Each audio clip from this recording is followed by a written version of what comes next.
Je vous salue tous dans le précieux nom de notre Seigneur et Sauveur Jésus-Christ.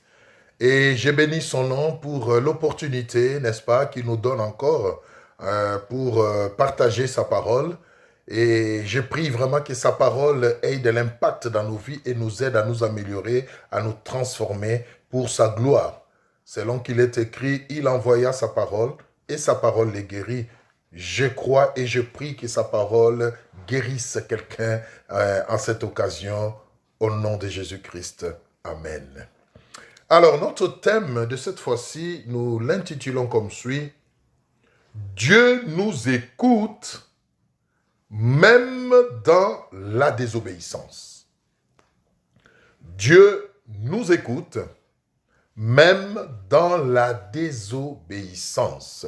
Oh oui, bien-aimés, ça peut vous paraître bizarre, ça peut vous paraître compliqué, mais croyez-moi, même dans la désobéissance, même dans le mal, même dans le péché, Dieu nous écoute quand même.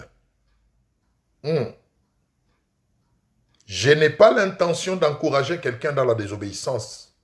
Je n'ai pas l'idée d'encourager ou d'exalter le mal. Mais la pensée derrière ici, bien-aimé, c'est pour montrer l'amour infini et inconditionnel de Dieu pour toi, mon frère, pour toi, ma sœur. L'idée derrière cette parole d'aujourd'hui, c'est de fortifier quelqu'un, de ramener l'espoir dans quelqu'un qui s'est dit, j'ai tellement désobéi à Dieu, j'ai tellement fait du mal que je ne crois plus que Dieu puisse me récupérer. Oh, laisse-moi te dire que l'amour de Dieu pour toi n'est pas fonction du bien ou du mal que tu fais. L'amour de Dieu est fonction de sa nature divine. Alléluia. Je répète ça. L'amour de Dieu pour toi n'est pas fonction du bien ou du mal que tu fais, mais l'amour de Dieu est inhérent à sa nature divine. Voilà pourquoi Dieu, la Bible dit, alors que nous étions encore pécheurs, Christ est mort pour nous. Donc Dieu nous a aimés, alléluia. Oh, je prie que quelqu'un comprenne cette révélation et que cela t'encourage. Peu importe la profondeur dans laquelle tu te retrouves dans le mal, peu importe ce que tu subis comme résultat ou conséquence fâcheuse de ton péché, laisse-moi ramener l'espoir en toi en cette occasion, parce que l'amour de Dieu pour toi n'est pas fonction de ce que tu as fait. L'amour de Dieu pour l'homme est rattaché à sa nature divine, est rattaché à sa nature de Dieu. Il n'est pas fonction du bien ou du mal que tu fais. Tu souffres peut-être à cause de ta désobéissance. Tu payes le prix à cause de tes péchés. Oui, ce sont les conséquences de tes péchés. Mais cela ne signifie pas que Dieu ne t'aime plus. Oh, je prie que quelqu'un comprenne ça et qu'il se sente encouragé aujourd'hui. Dieu nous écoute même dans la désobéissance. Bien-aimés dans le Seigneur, Dieu veut tellement de notre bien. Dieu veut tellement de notre bonheur que peu importe ce qui s'est passé, lorsque nous sommes dans la souffrance et que nous crions à lui dans une attitude de repentance, son oreille redevient souple. Il nous écoute, il nous sauve et il nous donne une autre chance. Voilà la bonne nouvelle que je t'apporte. Toi qui es abattu, toi qui n'oses même plus prier, tu n'oses même plus aller à l'église. Tu n'oses même plus, tu commences à te gêner. Quand on commence à parler de Dieu, tu te sens indigne, tu te sens sale à cause de la vie que tu mènes. Et tu te dis, non, je ne suis plus digne. Toi qui as même cessé de servir Dieu parce que tu t'es retrouvé dans une faiblesse et le diable t'a coincé, il t'a dit, c'est fini, reste-y. Écoute-moi. Écoute-moi. Quand tu cries à Dieu dans la souffrance, peu importe ce qui t'a amené dans cette souffrance, avec un cœur, j'insiste, qui regrette, avec un cœur qui se répand, oh, la Bible dit, Dieu écoute et il descend pour agir. Voilà pourquoi le diable vient te faire croire que c'est fini pour toi. Voilà pourquoi il ne veut même plus que tu pries. À chaque fois que tu veux lever les mains pour prier, tu vois l'image de ton péché ou de ta désobéissance défiler devant toi. Et tu te sens découragé, tétanisé, tu baisses calmement et simplement les bras. Et tu entends la voix de l'ennemi te dire, tu n'es plus digne, n'ose pas. Et tu écoutes cette voix et tu ne fais plus rien. Mais aujourd'hui, une autre voix vient te parler. La voix du Saint-Esprit vient te parler. Dieu t'écoute, même dans la désobéissance. Nous allons le prouver dans la parole de Dieu. Mais, comme nous venons de le dire, quand nous crions à lui avec un cœur qui se répand, c'est-à-dire quand nous reconnaissons que nous avons mal fait, quand nous reconnaissons que nous avons désobéi, quand nous reconnaissons que nous sommes tombés, quand nous reconnaissons que nous avons pris la mauvaise voie, et avec humilité nous revenons. Oh bien-aimé, il est écrit, il ne jette point dehors tout celui qui revient à lui. Dieu t'écoutera, il te pardonnera, il te relèvera, alléluia, il mettra sur toi une nouvelle robe lavée dans le sang de l'agneau et il t'accordera encore une nouvelle chance. N'est-ce pas une bonne nouvelle? Nous allons lire la parole de Dieu. Ésaïe 59, 1 à 2. Qu'est-ce que la Bible dit? Nous allons voir effectivement que la désobéissance, que le péché, effectivement, empêche à la main de Dieu d'agir. Mais est-ce que cela signifie que Dieu nous abandonne pour toujours? Non, bien-aimé. Pas du tout. Pas du tout. N'écoutez pas l'ennemi qui vous dit c'est fini, c'est faux. Ce n'est pas encore fini avec Dieu. Il vous aime. Il n'aime pas votre désobéissance. Il n'aime pas le mal que vous faites. Mais vous, il vous aime. Et il veut bien que vous puissiez sortir de là en criant en lui. Et il va le faire. Alléluia. Ésaïe 59. Gloire au Seigneur. Ésaïe 59. Nous lisons à partir du premier verset. Ésaïe 59, 1 à 2. Écoutez ce que la Bible dit. Non, la main de l'Éternel n'est pas trop courte pour sauver, ni son oreille trop dure pour entendre. Mais ce sont vos crimes qui mettent une séparation entre vous et votre Dieu. Ce sont vos péchés qui vous cachent sa face et l'empêchent de vous écouter. C'est la parole de Dieu, bien-aimé. Nos péchés, notre désobéissance rendent la main de Dieu courte pour agir dans notre vie et son oreille dure pour nous entendre. Aussi longtemps que nous persévérons dans ces péchés, aussi longtemps que nous désirons y rester, aussi longtemps que nous nous plaisons dans ce mal, aussi longtemps que nous trouvons du plaisir dans le mal, oh, à chaque fois que nous crions, Dieu ne nous entend pas. Et sa main ne peut même plus nous toucher. Cependant, quand nous prenons conscience, quand nous reconnaissons que nous sommes dans une mauvaise voie et nous désirons rentrer, les choses changent. Quand nous désirons nous repentir, quand nous reconnaissons que c'est lui, Dieu, que nous voulons revenir à lui, bien-aimé, la donne change. Sa main redevient longue. Alléluia.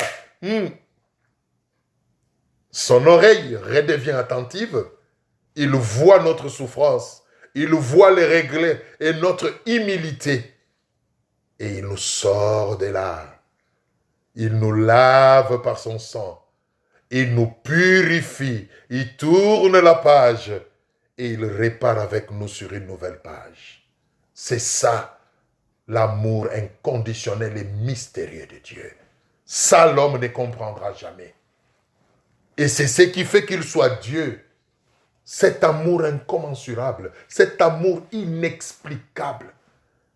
Peu importe ce que vous avez fait, bien-aimé, tout ce que Dieu attend de vous, que vous puissiez le regretter, vous humilier, prendre conscience et prendre la décision de revenir à lui, alors sa main redeviendra longue pour agir dans votre vie, contrairement à ce que nous venons de lire. Et son oreille vous entendra, vous écoutera. C'est très important. Ésaïe 55. Ésaïe 55, le verset 7. Ésaïe 55, le verset 7. Merci Seigneur. Ésaïe 55, le verset 7. Écoutez. Ésaïe 55, le verset 7. Que le méchant, d'autres versions disent que le pécheur, abandonne sa voie. Et l'homme du péché, l'homme d'iniquité, ses pensées, qu'il retourne à l'Éternel qui aura pitié de lui, à notre Dieu qui ne se lasse pas de pardonner. Bien-aimé, c'est la parole de Dieu. Alors arrêtez à partir d'aujourd'hui d'entendre cette voix de l'ennemi qui vient vous dire que Dieu ne vous aime plus, Dieu ne veut même plus vous sentir, arrêtez de le servir, arrêtez de prier. Non, ça c'est le diable qui veut vous maintenir dans le mal, qui veut vous maintenir dans le désespoir. Écoutez la voix du Saint-Esprit aujourd'hui. Nous venons de le lire, bien-aimés, que le pécheur abandonne son péché. Alléluia. C'est ce que la Bible nous dit. Qu'il retourne à l'Éternel, qui aura pitié de lui. À notre Dieu qui ne se lasse pas de pardonner. Bien-aimé, Dieu ne se lasse pas de pardonner. Dieu ne va jamais arrêter de t'aimer. Il t'aime dans ta désobéissance. Il continue à t'aimer dans cette vie d'adultère que tu mènes. Il continue à t'aimer dans cette vie de corruption et de souillure. Il continue à t'aimer dans ta fornication et ton impudicité. Il continue à t'aimer. Mais ce qu'il veut, c'est que tu prennes la décision d'abandonner et que tu cries à lui. Que tu désires abandonner. Ne continue pas à prendre plaisir dans ton péché. Regrette ton péché. Humilie-toi et reviens. Voilà pourquoi il est écrit, revenez à moi et je reviendrai à vous. Jusqu'à quand tu vas persévérer dans les mal, bien-aimé? Jusqu'à quand, jeune fille, dans les avortements, tu es une meurtrière, tu tues. Jeune garçon, toi qui finances les avortements de cette fille d'autrui, prenez la décision d'abandonner. Revenez. Il va vous écouter. Votre cas n'est pas désespéré. Mais arrêtez. Prenez la décision de rebrousser chemin, de revenir vers notre Dieu qui ne se lasse point de pardonner. Oh, alléluia. Nous continuons à lire la parole de Dieu. Je veux vraiment encourager quelqu'un aujourd'hui. Toi qui es englouti dans l'ivrognerie, dans la drogue, dans des addictions, dans la sorcellerie, toi qui es englouti dans le sexe, dans l'impudicité, la fornication, écoute la voix de Dieu. Il t'aime. Il n'aime pas ce que tu fais, mais il t'aime toi. Et il veut que tu prennes la décision d'abandonner cette vie, de revenir à lui. Alors il reviendra à toi et il t'aidera. Il t'aidera. Il t'aidera. Il ne rejette point ceux qui reviennent à lui avec un cœur de repentance. Jusqu'à quand tu vas demeurer téméraire dans le mal? N'attends pas que le pire t'arrive, comme nous allons le voir tout à l'heure. N'attends pas le pire. Oh, alléluia. Je vais encore lire 2 autres passages avant de prendre un cas concret dans la Bible pour illustrer cette notion d'amour infini et incommensurable de Dieu qui nous écoute même dans la désobéissance. Nous prendrons des cas dans la Bible et vous verrez que c'est la vérité. Mais prenons encore 2 autres passages pour vous encourager, vous qui croyez que votre cas est désespéré, vous à qui le diable fait croire que vous ne pouvez plus vous relever, vous ne pouvez plus relever la tête. C'est faux. N'écoutez pas ces mensonges. Vous pouvez repartir sur de nouvelles bases. Vous pouvez relever la tête. Vous pouvez retrouver le bonheur de vivre avec une conscience tranquille. Mais, à condition que vous criez à lui avec un cœur qui désire se repentir. Pas avec hypocrisie, mais avec sincérité de cœur. Prenons 2 Chroniques 7, 14. 2 Chroniques 7, 14. Oh, béni sois-tu, Seigneur. Merci, Jésus. Vous savez, la parole de Dieu nous fait du bien. À chaque fois que je parle de Dieu, je sens mon cœur être emporté. C'est beau, c'est merveilleux. C'est la meilleure des choses qui nous soit arrivée. Alors, 2 Chroniques 7, 14. 2 Chroniques 7, 14. Merci pour ton amour infini, Jésus. Merci, Seigneur. Oh, écoutez la parole de Dieu. Qu'est-ce que j'ai dit? 2 Chroniques 7, 14. Voilà. 2 Chroniques 7, 14. Écoutez. Si mon peuple sur qui est invoqué mon nom s'humilie, prie et cherche ma face, et s'il se détourne de ses mauvaises voies, je l'exaucerai des cieux, je lui pardonnerai son péché, et je guérirai son pays. Bien-aimé, c'est ça l'amour insondable de Dieu. Tu t'es dit, j'ai tellement fait du mal. Est-ce que vraiment Dieu trouvera une place dans son cœur pour me pardonner? Bien-aimé, je te dis oui. Et je te le répète, oui. Mais, comme nous venons de le lire, si tu t'humilies, tu pries, tu cherches sa face, et tu prends la décision de te détourner de ces mauvaises voies. Voilà tout ce que Dieu cherche. Et qu'est-ce qu'il promet de faire? Je l'exaucerai du haut des cieux. Donc il écoutera ta prière. Je lui pardonnerai son péché. Donc il ne se souviendra plus de ce que tu as fait. Et il te guérira. Il guérira ta maison. Il guérira ta famille. Peut-être que ta famille est en train de souffrir à cause de ta désobéissance.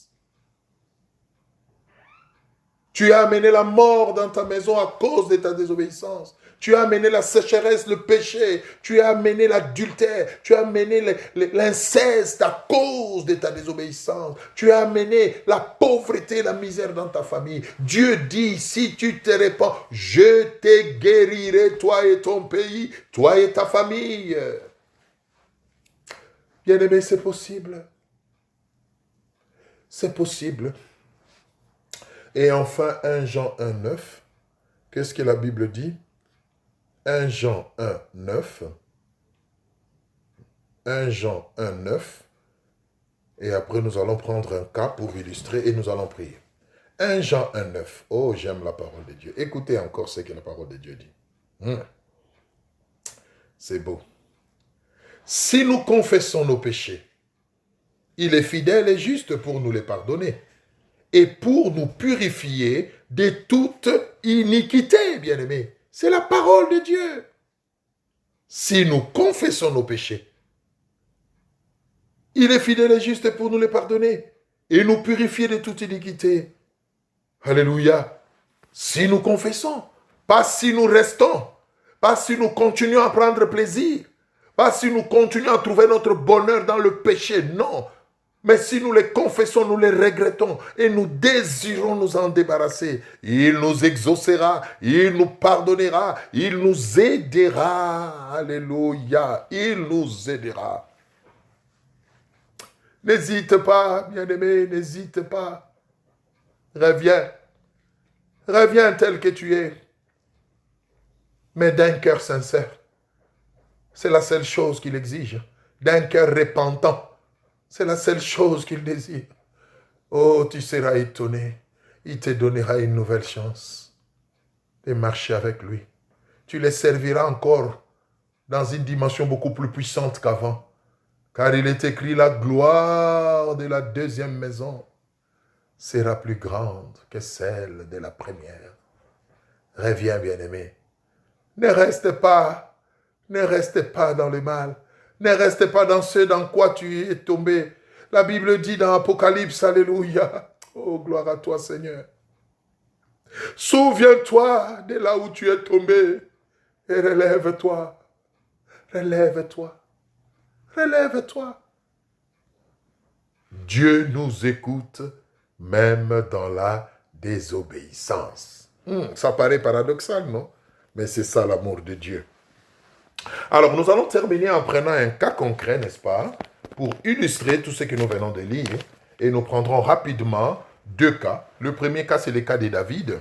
Vous connaissez David, n'est-ce pas, qui s'est aussi brouillé les cartes avec Dieu dans l'adultère, dans la convoitise, en allant prendre la femme d'autrui. Vous connaissez l'histoire de David avec Bathsheba, la femme de l'un de ses soldats. Il couche avec elle, il l'engrosse, il cherche à ce que ça soit son mari qui porte la responsabilité. Vous connaissez l'histoire. Et ça ne marche pas. Finalement, il se sent obligé, entre guillemets, de tuer Uri, son militaire, son soldat. Et après, il épouse cette femme. Vous comprenez?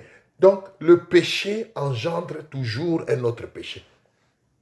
David n'avait pas l'idée de tuer son soldat. Il voulait juste satisfaire sa convoitise, son adultère en couchant avec sa femme. Et en couchant avec la femme de son soldat, malheureusement, il s'est fait que la femme se retrouve grosse. Et pour cacher cela, il était appelé à tuer Uri. Ouais. De l'adultère au meurtre. Mais nous allons voir comment ce Dieu d'amour, quand on crie à lui-même dans la désobéissance et dans la souffrance, il écoute et il accorde une nouvelle chance. Psaume 32, 1 à 5. Nous allons juste prendre la phase où David est en train de se repentir pour voir comment Dieu l'a restauré. Psaume 32, Psaume 32, Psaume 32, 1 à 5, et nous lirons aussi, oui, Psaume 32, 1 à 5. Allons-y. Oh, gloire à toi, Seigneur. Écoutez, ici c'est David qui revient à Dieu par la repentance. Cantique de David, heureux celui à qui la transgression est remise, à qui le péché est pardonné. Heureux l'homme à qui l'Éternel n'impute pas d'iniquité et dans l'esprit duquel il n'y a point de fraude. Écoutez, tant que je me suis tu, mes os se consumaient. Je gémissais toute la journée.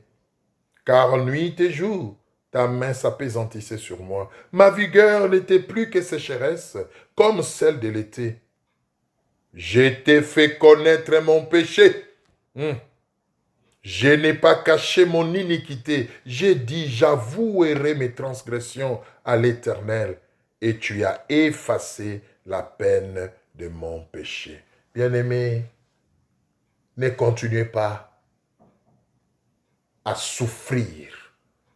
Ne continuez pas à demeurer dans ce péché. Vous n'êtes pas obligé, vous pouvez vous en sortir.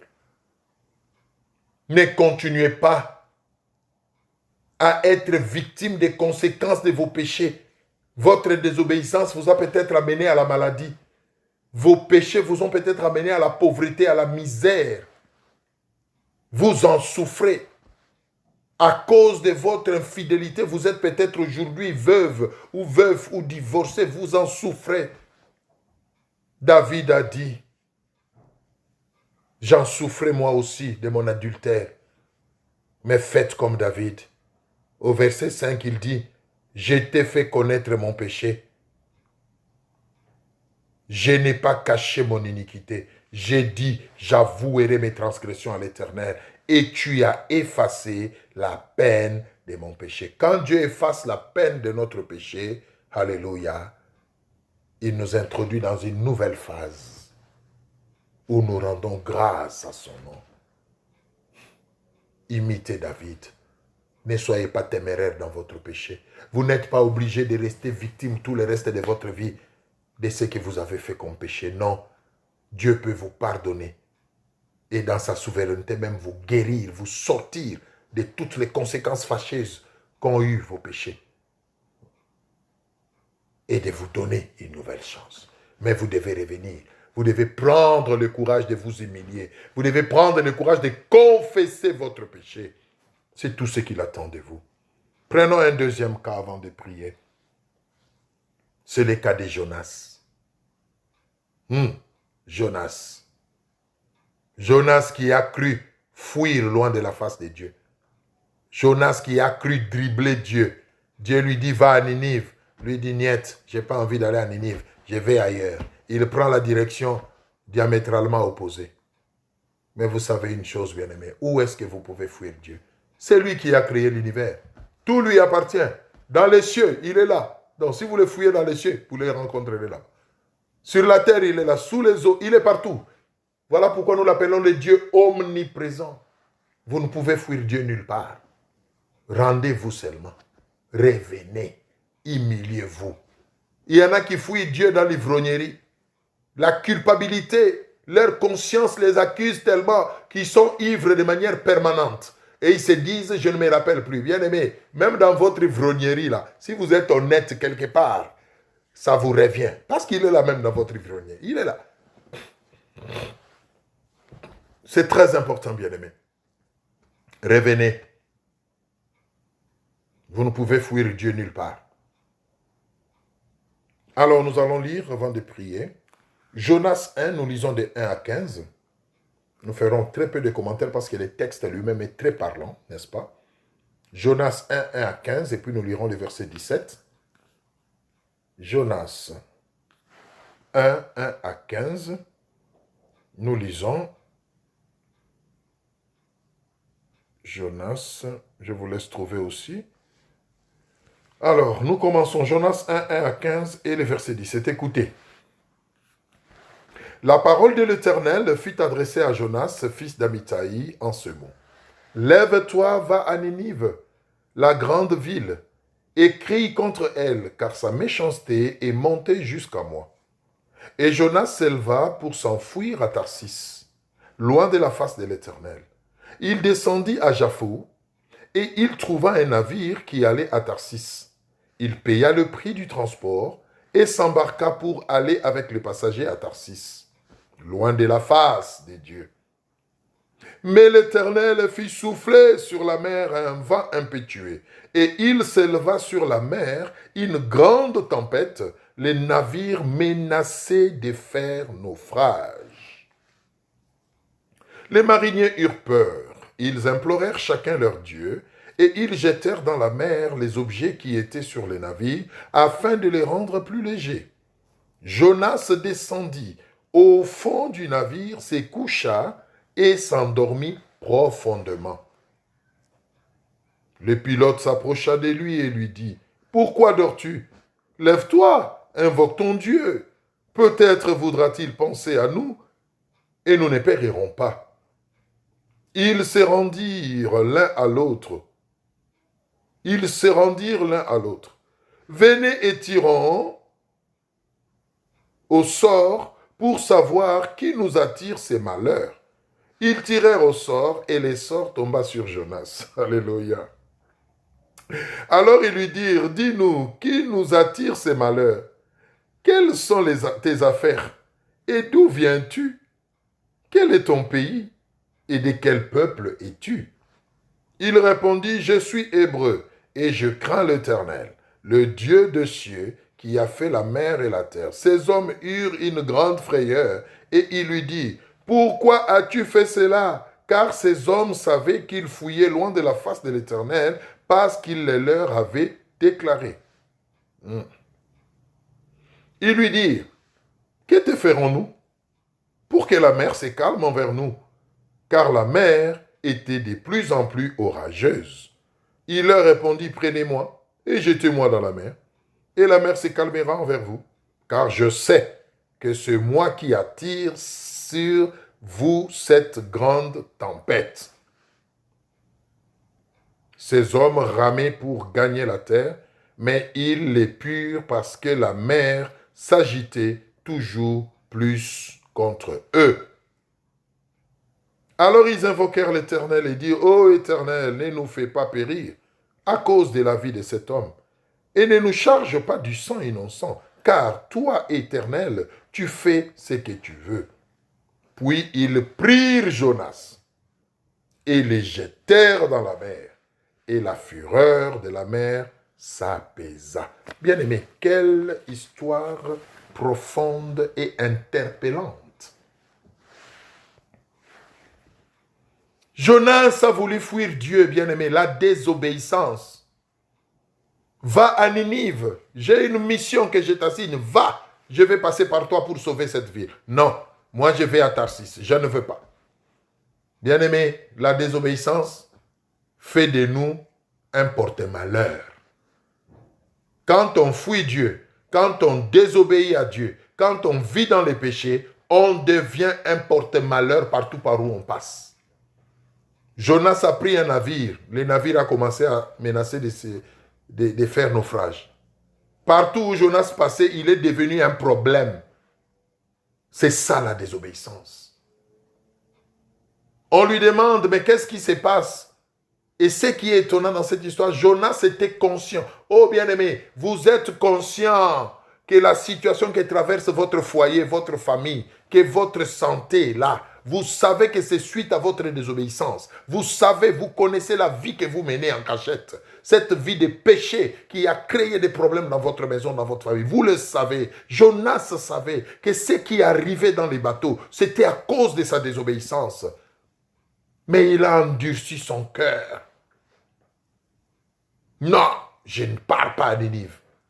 Il a préféré qu'on le jette dans l'eau et qu'il meure au lieu d'obéir à Dieu. Quelle témérité, bien-aimé. Mais regardez l'amour de Dieu. Jonas dit, je sais que c'est Dieu qui est derrière moi parce que je suis en train de le fuir. Jetez-moi dans l'eau, vous serez quitte. Effectivement, on a jeté Jonas dans l'eau. Et la Bible dit, la tempête s'est calmée. Mais regardez l'amour incommensurable de Dieu. Alors que Jonas a dit qu'on le jette dans la mer pour mourir, croyant qu'il va fuir Dieu pour toujours. Bien aimé, même dans la mort, vous trouverez Dieu, croyez-moi. Mais regardez l'amour de Dieu que nous allons découvrir au verset 17 pour terminer. Bien aimé, ce Dieu-là n'a pas changé. Il est le même. Ce qu'il a fait pour Jonas, il peut le faire pour vous aussi. Regardez le verset 17. Nous sommes toujours au chapitre 1er. Le verset 17. Regardez ce qui se passe. Verset 17. L'Éternel fit venir un grand poisson pour engloutir Jonas. Et Jonas fut dans les ventres du poisson 3 jours et 3 nuits.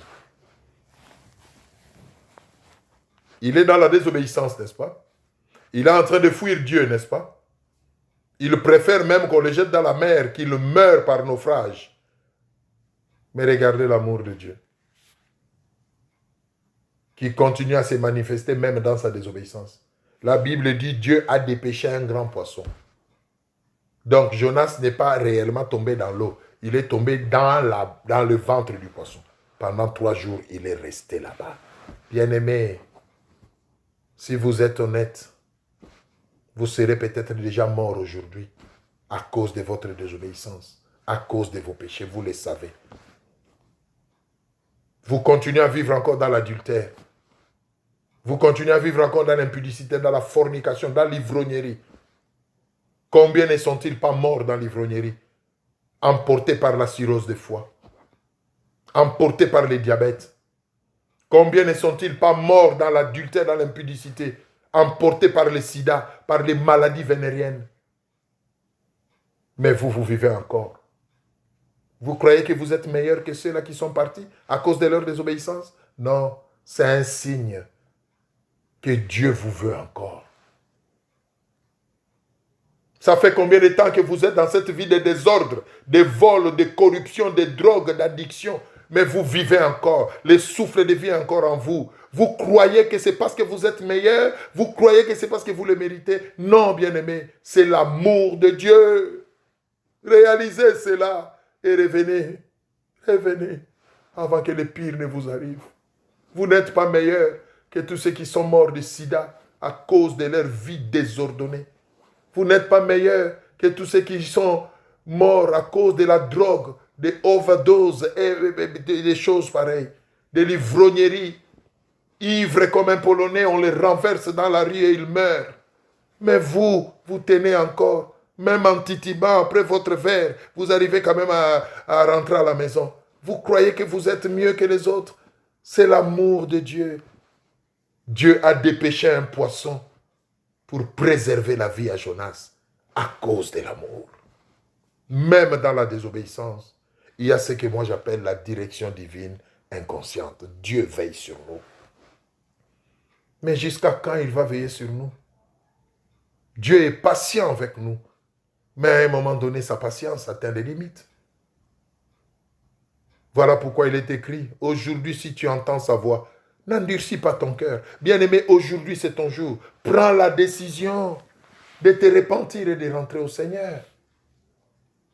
N'attendez pas comme Jonas. Jonas, comme nous allons le voir pour terminer, il est allé faire sa repentance, vous savez où? Dans le ventre du poisson. N'attendez pas le pire pour aller vous repentir. Aujourd'hui, faites-le. Vous tenez encore sur vos deux jambes. Vous pouvez encore vous lever et parler. N'attendez pas être dans le coma. N'attendez pas être en réanimation, alité dans un lit d'hôpital pour chercher Dieu. Aujourd'hui, c'est votre jour. Repentez-vous. Criez à lui dans votre souffrance. Il vous entendra. Il vous exaucera. Oh, alléluia. Lisons le dernier passage. On va voir comment Jonas s'est repenti et comment l'amour de Dieu l'a restauré. Jonas 2, pour terminer. Jonas 2, 1 à 2. Jonas 2, 1 à 2. Et puis nous prendrons 7 et 10. Jonas 2, 1 à 2. Jonas, dans le ventre du poisson, pria l'Éternel, son Dieu. Alléluia. Jonas, dans le ventre du poisson. Jonas, dans sa désobéissance. Jonas, dans sa fuite. Jonas, dans son péché, dans le ventre du poisson, a fait quoi? A prié, a crié à l'Éternel. Vous êtes peut-être dans un lit d'hôpital. Vous êtes peut-être dans la prison aujourd'hui à cause de votre péché et désobéissance. Criez à Dieu là. Oh bien-aimé, il vous entendra si vous êtes sincère dans votre cœur. Vous êtes même peut-être déjà condamné à mort. Vous attendez le jour de l'exécution. Criez à Dieu. Quelque chose peut se passer. Il est Dieu. Soyez juste sincère. Dites à Dieu, je m'attends à toi. Quelque chose va se passer. Quelque chose va se passer. Dans le ventre du poisson, il cria à Dieu. Le verset 2. Il dit, dans ma détresse, j'ai invoqué l'Éternel et il m'a exaucé. Alléluia. Du sein du séjour des morts, j'ai crié et tu as entendu ma voix. Du sein du séjour des morts, j'ai crié et tu as entendu ma voix. Du ventre du poisson où je ne comprenais plus rien, j'ai crié. Dans ma désobéissance, j'ai crié. Cela ne t'a pas empêché d'entendre ma voix, Seigneur, parce que tu as vu mon cœur sincère pour la repentance. Bien-aimé, Dieu vous aime. Il vous écoute même dans la désobéissance, même en pleine ivrognerie, même dans votre chambre d'adultère, là où vous êtes maintenant. Criez à lui, il vous sortira de là. Criez à lui. Soyez sincères. Prenons les versets 7 et 10. 7 et 10 pour terminer. Quand mon âme était abattue au-dedans de moi, je me suis souvenu de l'Éternel. Et ma prière est parvenue jusqu'à toi dans ton saint temple. Quand mon âme était abattue au-dedans de moi ou dans ma désobéissance, dans le ventre du poisson, j'ai fait quoi? Je me suis souvenu de l'Éternel. Souviens-toi de l'Éternel, enfant de Dieu en défaillance. Toi qui es tombé, toi qui as rétrogradé, souviens-toi de l'Éternel dans ta chute. Crie à lui, ta voix va lui parvenir. Il te sortira de là. Serviteur de Dieu, toi qui t'es compromis dans des pratiques mystiques parce que tu veux manifester la puissance, oubliant que c'est Dieu qui donne la puissance. Regarde la vie que tu mènes maintenant. Crie à lui. Il reste compatissant. Il va te sortir de là. Toi qui es dans une galère quelconque, tu es peut-être malade, tu es en train de finir, consumé par le sida à cause de cette vie désordonnée que tu as menée. Crie à lui. Ta voix va lui parvenir. Il est sensible à ceux qui souffrent. Peu importe ce qui les a amenés dans la souffrance. Quand ils sont sincères, Dieu est sensible. Il vient au secours. Alléluia. Et le verset 10. L'Éternel parla au poisson.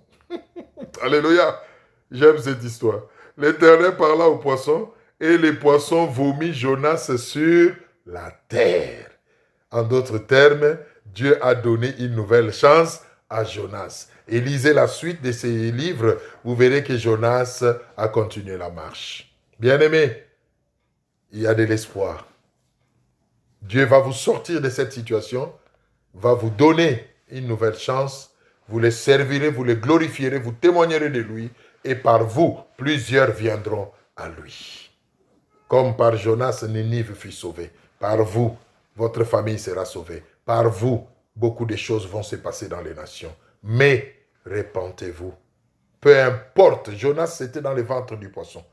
Vous, je ne sais pas c'est quoi. C'est peut-être la maladie, c'est peut-être la crise, c'est peut-être la folie. Il y en a qui sont même dans la dépression aujourd'hui à cause de leur vie désordonnée.